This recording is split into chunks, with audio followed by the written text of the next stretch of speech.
నమస్తే KTV news కి స్వాగతం. నేను మీ తరుణి. కొందరికి ముద్దు, కొందరేమో రద్దు. ఎక్కడిది పద్దు, ఉండదా హద్దు. అసలు ఇదంతా వద్దంటే వద్దు. కేంద్రంలో అయితేనేమి, రాష్ట్రాల్లో అయితేనేమి ప్రభుత్వ పథకాలకు, కార్యాలయాలకు వ్యక్తుల పేర్లు పెట్టే సాంప్రదాయానికి స్వస్తి పలకాలి. ఈ పేర్లు రాజకీయం అయిపోయి తద్వారా కోట్లాది రూపాయల ప్రజాధనం దుర్వినియోగం అవుతుంది. అందుకే ఈ పద్ధతికి ఇకనైనా ముగింపు చెబితే మంచిది. ఆంధ్రప్రదేశ్ రాష్ట్రంలో సచివాలయాల పేరును విజన్ సెంటర్స్ గా మార్పు చేశారు. అందుకే ఎంత ఖర్చు అయిందో, అలాగే అన్నా క్యాంటీన్ అనే పేరన్నందుకు గత ప్రభుత్వ హయాంలో ఆ పథకాన్నే లేపేశారు. మళ్ళీ కూటమి ప్రభుత్వం అధికారంలోకి వచ్చాక కోట్లు ఖర్చు పెట్టి అదే పేరుతో పునరుద్ధరించి నడుపుతున్నారు. ఇదంతా చాలా కాలంగా జరుగుతున్నదే. కేంద్రంలో కాంగ్రెస్ అధికారంలో ఉంటే గృహాలతో పాటు చాలా పథకాలకు నెహ్రూ, ఇందిరాగాంధీ, రాజీవ్ గాంధీ పేర్లు పెడతారు. అలాగే మన రాష్ట్రంలో చెన్నారెడ్డి మొదలుకొని రాజశేఖర రెడ్డి వరకు ఈ పేర్లుంటాయి. ముఖ్యంగా 2009లో వైఎస్ఆర్ హెలికాప్టర్ ప్రమాదంలో మరణించినప్పటి నుంచి రాజన్న పేరిట పథకాలు మోత మోగిపోయాయి.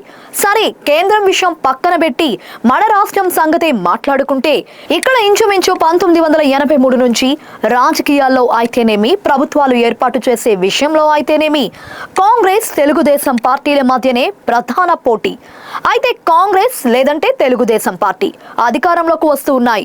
1983-84లో తెలుగుదేశం, 1989లో కాంగ్రెస్, మళ్ళీ 94-99 ఎన్నికల్లో తెలుగుదేశం, 2004-09 జమిలీ ఎన్నికల్లో కాంగ్రెస్, 2014లో రాష్ట్ర విభజన పుణ్యమా అని తెలుగుదేశం, అటు తర్వాత 2019 ఎన్నికల్లో అదే కాంగ్రెస్ పార్టీకి పిల్ల వంటి వైసీపీ, మొన్న 2024 ఎన్నికల్లో తెలుగుదేశం. ఇది వరస. ఇలా అధికార మార్పిడి జరిగిన ప్రతిసారి ఇంచుమించు పథకాల పేర్లు రూపాంతరం చెందుతూనే ఉన్నాయి. ఇందిరమ్మ ఇల్లు, వైఎస్ఆర్ ఆరోగ్యశ్రీ, అది పేరు మారి ఇప్పుడు ఎన్టీఆర్ ఆరోగ్యశ్రీ, అన్నా క్యాంటీన్లు, ఇలా రకరకాల పేర్లు అధికారం చెయ్యి మారినప్పుడల్లా పేర్ల మార్పు అనివార్యం. ఈ మార్పు పేర్లతో ఆగిపోదు. ఆయా పథకాలకు సంబంధించిన పోస్టర్లు, రేషన్ పంపిణీ విషయంలో అయితే సంచులు, వాహనాలు, ఇలా ఎన్నో ఉన్నవి వదిలేసి కొత్తవి ముద్రించడానికి కోట్లాది రూపాయల ప్రజాధనం ఖర్చు చేయడం పరిపాటైపోయింది. మొన్నటికి మొన్న వైఎస్ఆర్ ప్రభుత్వ అధికారంలో ఉన్నప్పుడు కోట్ల రూపాయలు ఖర్చు చేసి ఇంటింటికి రేషన్ పంపిణీ కోసం వాహనాలు కొనుగోలు చేసి, తెలుగుదేశం అధికారంలోకి రాగానే వాటిపై ఉన్న జగన్ బొమ్మను కల్పించేసి కొన్నాళ్ల పాటు ఇంటింటికి రేషన్ పథకాన్ని కొనసాగించి తరువాత ఆ పథకాన్ని స్వస్తి చెప్పటంతో ఆ వాహనాలన్నీ నిరుపయోగం అయిపోయాయి. ఇదంతా ఎవరి సొమ్ము? వృధా ప్రజాధనం కాదా? రూపాయల్లో కాదు, వందల్లో, వేలల్లో, లక్షల్లోని కాదా, కోట్లలో? అదే గనక నాయకుల పథకాలకు పార్టీ రంగులు, నాయకుల పేర్లు వినియోగించి సొంత ప్రచారాలకు వాడుకోకుండా చిత్తశుద్ధిగా వ్యవహరిస్తే ప్రజాధనం దుర్వినియోగం కాకుండా ఉంటుంది కదా. అలా ఎందుకు చేస్తారు మన నాయకులు? ఉరఫ్ పాలకులు జగనన్న పథకం, చంద్రన్న పథకం అంటూ తెగ ఊదరగొట్టి వాటి మీద కోట్లాది రూపాయలు ఖర్చు చేసి అనక ఇంకో పార్టీ అధికారంలోకి వచ్చాక అన్ని పక్కన పడేసి కొత్త దుకాణాలు తెరవడమే. ఈ వృధా పథకాల పేరుతో జరిగే ప్రచారంతో ఆగిపోదు. ఆసుపత్రులు, యూనివర్సిటీలు, క్రీడా మైదానాలు, విమానాశ్రయాల పేర్ల విషయంలో కూడా ఇలాంటి పోకడాలే.